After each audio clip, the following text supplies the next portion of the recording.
මානව දයාව සමාජ යථාර්ථය මානුෂීය ප්‍රේමයේ පැතිකඩක් වන සහෝදර ප්‍රේමය වැනි තේමාවන් තම කෘති සඳහා මූලික කරගත් නිර්මාණකරුවෙකු වශයෙන් ඇරවුල නන්දිමිත්‍ර මහතා හැඳින්විය හැකිය. මානුෂීය කතා තේමා ඔස්සේ යමින් කෙටි කතා රචනා කළ ඔහු සම්මානලාභී ලේඛකයෙකු ලෙස හඳුනාගත හැකිය.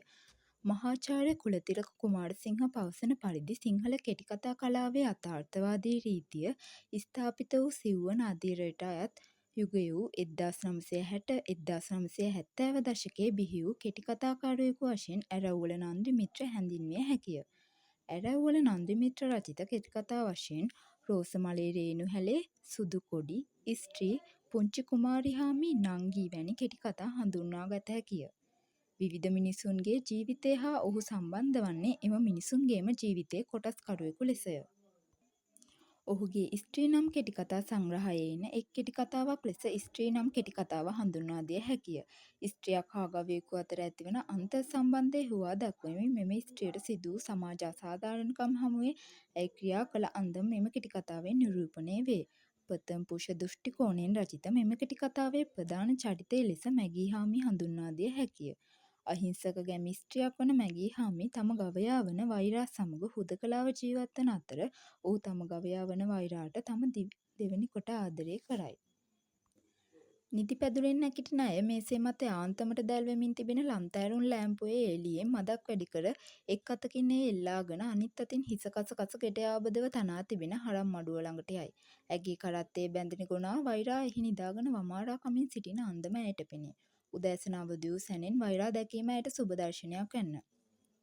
ඇය උදෑසනම අවදි වූ විට වෛරා බැලීමට යෑම මගින් ඇය මෙම වෛරා නම් ගවයාට කෙතරම් ආදරය කරන්නේදැයි දෙවනිත වේ.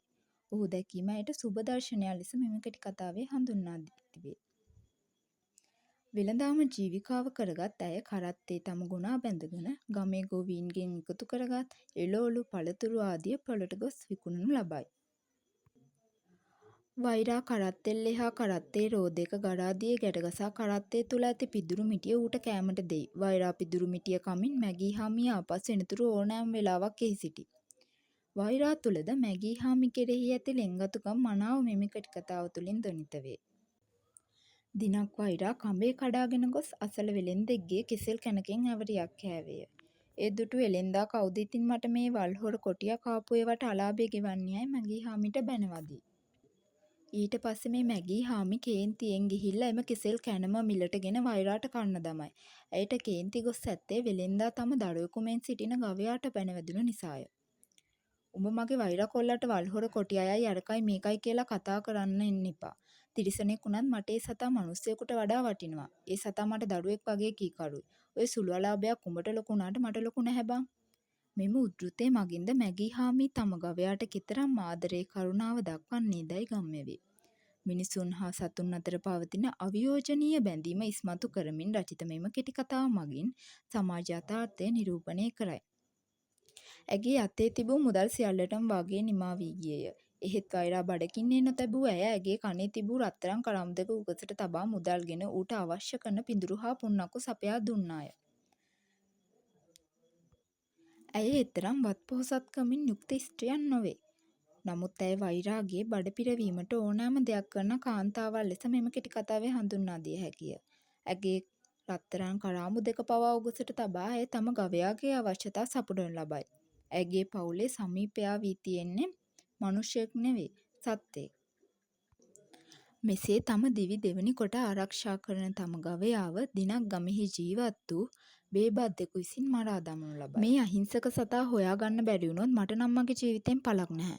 මම කොහොම හරි වෛරා හොයාගන්න ඕනේ. මට මේ සතා හොයාගන්න බැරි වුණොත් මම දෙයියන්ට පාන් පත්තු කරනවා. මැගීහාමිගේ මුවින් පිට වූ මෙම වදන් තුළින් ඇය කෙතරම් තම ගවයාට ආදරේදැයි පිළිබිඹුවේ.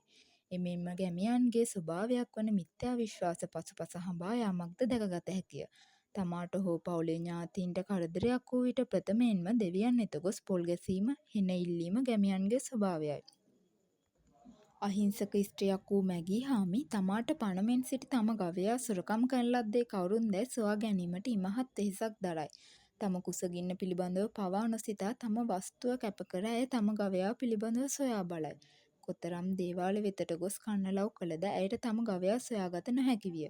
අවසානයේ ඇගේ ගවයා සොරකම් කළ සොරා විසින් ඇයට සමච්චල් කිරීම උදෙසා ගවයාගේ හිස ඇයගේ ගෙමිදුලට ගෙනවිත් දමයි. ඇයගේ දරුවෙකු මෙන් සිටි ගවයාට මෙම විපත සිදු කළ මිනිසුන්ගෙන් පළිගැනීමේ කුරුරු චේතනාව ඇයගේ සිත තුළ පැන නගනු ලබයි. අහිංසක ස්ත්‍රියක් වූ ඇය මිනිසුන්ගේ පීඩා හමුවේ ඇයට සිදු අසාධාරණකම් හමුවේ කෲර තත්ත්වයට පත් වී ඇත. ඇයට අත්විඳීමට සිදු වූ මෙම ඛේදනීය තත්ත්වය හමුවේ ඇයගේ කායික මානසික මනෝභාවයන් වෙනස් වූ ආකාරය කතුවරයා කෙටි කතාව තුළ මැනවින් නිරූපණය කර ඇත. දිනක් බීමතින් ඇති වූ ගැටුමකදී ඇයගේ වෛරාව සොරකම් කර මරා දැමූ ගව ඝාතකයා කළු විල්බර්ඩ් නැමැති පුද්ගලයෙකු බව ඇයට දැනගැනීමට හැකිවිය. එතැන් පටන් කළු විල්බර්ඩ් නැමැති එම පුද්ගලයාව ඝාතනය කරන අන්දම ඇය විසින් සිතනු ලබයි. ඉන්පසු උපායශීලී අන්දමින් ඇය කළු විල්බර්ඩ් නැමැති පුද්ගලයාව ඝාතනය කරනු ලබයි. විදුලියක් සේ ඉදිරියට පැන මැගී හාමි කළු විල්බර්ඩ්ගේ බෙල්ලයට මන්නෙන් කෙටුවාය. ගෙල කපන ලද හරකෙකු මෙන් ගොර ගොර හඬක් නගාගෙන ඔහු මැස්ස මැද ඇද වැටුණි. තම අහිංසක ගවයාට අත් වූ ඛේදනීය ඉරණමම මෙම කළු විල්බර්ඩ් හටත් ලබා දීමට මැගී හාමි කටයුතු කරන ලදී. බලවතා විසින් දුබලයා පීඩාවට පත් කරන අන්දමද මෙම කෙටි කතාව තුළින් නිරූපණය වේ. බේබද්දෙකු වන කළු විල්බර්ඩ් දුබල මහලු ස්ත්‍රියක් වන මැගී හාමිව පීඩාවට පත් කරන අන්දම මෙම කෙටි කතාවෙන් ද්වනිත වේ. එහෙත් අවසානයේදී ඇය ඔහුව මරා පොලිසියට ගොස් බාර වේ. සහෝදරයෙක් පමණක් සිටින මැගී හාමිට තම පවුලේ කියා වෙනත් කිසිවෙකු නොමැත. ඇය පණමෙන් ආදරය කළ තම ගවයාද නැති වූ විට ඇයට ජීවත් වීමට කියා තිබූ අවසාන බලාපොරොත්තුවද සුන් වී ගියේය. අවසානයේ ඇය මෙසේ පළිගන්නා ලදී. නමුත් කිසි විටෙක ඇය ගව ඝාතකයා මැරීම පිළිබඳව පසුතැවීමට පත් වූයේ නැත. ඇයගේ චිත්තාභ්‍යන්තරයේ වූ ප්‍රේමය මෙයින් මනාව නිරූපණය කර ඇත.